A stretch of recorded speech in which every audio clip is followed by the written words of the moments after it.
বর্তমান সরকারের অবস্থান হচ্ছে আগে আওয়ামী লীগ কি করেছে? আওয়ামী লীগ তো 15 বছর ছিল।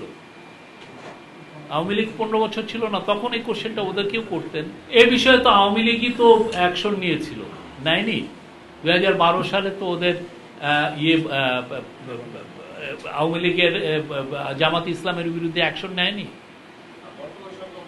না। বর্তমান সরকারের অবস্থান হচ্ছে আগে আওয়ামী লীগ কি করেছে? আওয়ামী লীগ তো 15 বছর ছিল। আওয়ামী লীগ 15 বছর ছিল না, তখন এই কোশ্চেনটা ওদেরকেও করতেন। তারপরে সেই 71-এর পরেও তো ব্যান করা হয়েছিল না জামাত ইসলামী।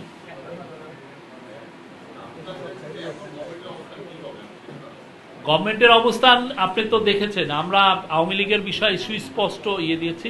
আমাদের ইমিডিয়েট পাস্টে যা হয়েছে সেগুলো, আওয়ামী লীগের যে অপকর্মগুলো আমাদের সামনে এসেছে, আমরা সেই অনুযায়ী অ্যাকশন নিয়েছি। আর আওয়ামী লীগ তো আওয়ামী লীগই পেয়েছিল। আওয়ামী লীগ তো 15টা বছর পেয়েছে, সেই সময় আরো 3.5 বছর পেয়েছে আওয়ামী লীগ। তো আওয়ামী লীগের ওই সময়টা তো এর আগে 50 বছর তো ছিল। এটা তো সেই 71-এর কথা। আমাদেরটা কি, আমরা হচ্ছে 24-এর অভ্যুত্থানের সরকার। আমরা 24-এর পূর্ববর্তী যে ঘটনাগুলো ঘটেছে সেগুলো নিয়ে আমরা ডিসিশন দিচ্ছি। তাহলে আপনারা কি 71-এর বিষয়টা কি মানে করে যাচ্ছেন কিনা, প্রশ্নটা এরকম?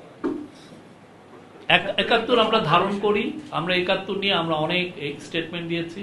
এটা নিয়ে আমি নতুন কিছু বলতে চাই না। এটা 71 আমরা পুরোপুরি ধারণ করি 1971-এর স্পিরিটকে।